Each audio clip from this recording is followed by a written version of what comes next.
Hey everyone, Tony Ivanov here, lead trader and mentor at TradeBuddy, and today I'm going to go over a video lesson on exactly how I made $544.93 today by dip buying a penny stock called SFET. It was a very simple trade, basic levels of support and resistance, so this is not going to be a complicated video. I'm not going to go too in-depth into it because I see that some of you guys are suffering from information overload.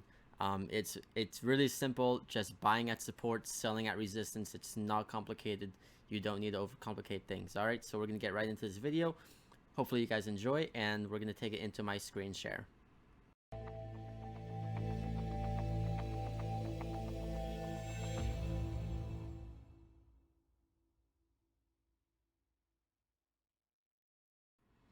Alrighty, so here we are on my screen share. If you have any questions on exactly what brokers I use, what charts I use, and what programs I use, I have an FAQ in the description below. Just make sure you hit read more and you'll see all the information. But just real quick, these charts are E-Trade. These two white windows are TradeIdeas Pro, which I have a link down below for you to join.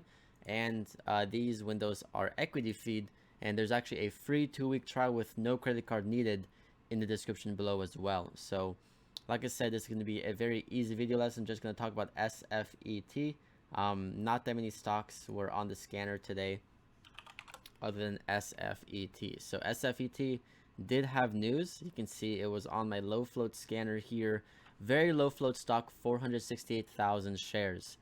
So it's a low float with a higher price. So that means that there's going to be lots of slippage, lots of volatility, and very big spreads, and that's very important to talk about, because that means that you really need to just stay focused and don't chase this thing. This had a very big morning spike this morning. It ran from $6.50 pre-market up to a high of $9, and I didn't trade any of that. I was actually watching this in pre-market. I was doing my my pre-market webinar that I do every single day in the TradeBuddy community, and I was saying that, you know, this 650 line is a very good area to dip buy off of, but I just wasn't willing to dip buy it in pre-market just because it was, you know, such a low float, and I didn't really know like what the story truly was about this stock yet. So I did point out that level in the webinar, 6.5, and I was like, yeah, that's a very obvious level of support, because it was acting as a level of resistance right at pre-market, and then it bounced 1, 2, and then 3 times, so very much confirming that support. And then the level of resistance that we were looking at was this 750 area. So you can see 750 was acting as resistance here. It broke through and then acted as support here, here, and then here, and that's basically where I dip bought it. It's not complicated at all. Just identify levels of support and resistance. I didn't buy the first dip just because I really wasn't too confident in the stock, just because, like I said, very low float, very high spreads. You have to be very careful with these types of plays. Don't use the amount of size that you usually use, just because it can really go against you very fast.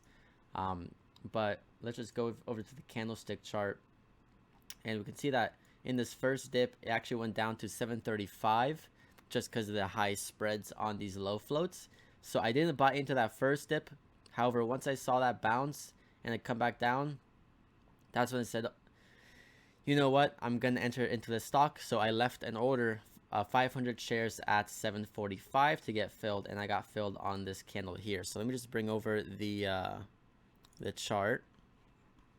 So here's the chart. You can see 500 shares at 744, and my plan was just to buy support and sell resistance. So the level of resistance that we saw on the line chart was this 860 area, and I just chose to sell at 850 just to be guaranteed that sell, once again, due to the fact that it's a very low float and has very high spreads. So I could have gone for the 860 mark, but, you know, just to be safe, I wanted to lock it in at 850s.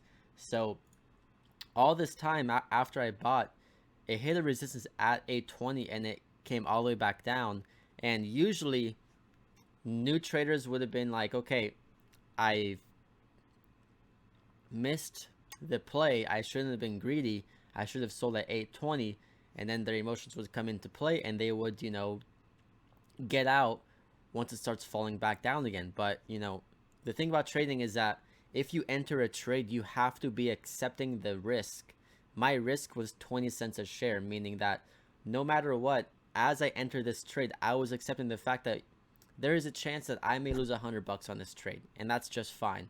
I was willing to accept that risk. But the profit I was going for was $1 per share, so I could have made $500. The risk is $100. The reward is $500. That's a 1 to 5 risk reward, and I would take that trade any day of the year. And that's how you have to look at your trades. Whenever you enter a stock, you have to be sure that you have, one, your risk level in mind, 2, your profit target in mind, and 3, go for a good entry. So I had a good entry on the support level, and you know, my plan was, okay, I'm not going to sell until 850. If it doesn't reach that level, I'm going to sell at 730 when I take the loss. I'm not going to go for break even. I'm not going to go for small profits. That's not how you do this. Once you enter a trade, you have to be accepting the fact that you can lose. So we hit the resistance at 820. It came back down. I stayed patient. I didn't mess with my size at all.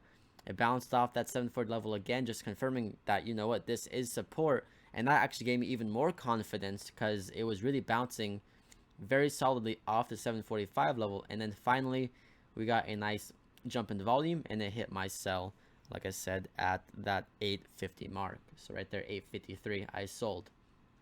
So all in all, I made $544.93, like I said in the intro, and that's all I did today. It was a very simple trade, low hanging fruit. Everyone was trading AETI, and AETI was just a bit too overcrowded for me. I didn't want to really like play this flat top wedge breakout. It didn't really go too far, so I just left it alone. It wasn't one that I was really watching, because the main thing I knew is that, you know what, once it gets over this 150 mark, there's gonna be lots of shorts watching it, because the daily chart shows that, you know, we have lots of long top wicks here, lots of long top candles at, you know, this 180 170 area. So it wasn't really a play I was looking at too hard. I just focused on one stock, SFET, took my trade, and then left the market. So that's really all I did today. Going into tomorrow, well, actually the markets are closed tomorrow in remembrance of George H.W. Bush passing. So just keep in mind that the market will be closed, and I will not make a video tomorrow because of that. But the markets will be open on Thursday, so we'll be back in the chat room then, and we'll be ready to go. Just doing the same thing, look at the scanners, and we find out what the best stocks to trade are.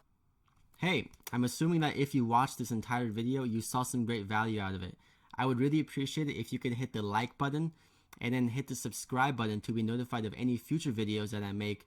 Keep in mind, I make videos almost every single day, and I live stream every single day in the Trade Buddy community. All information is down below for that, and I'll see you guys in the next video.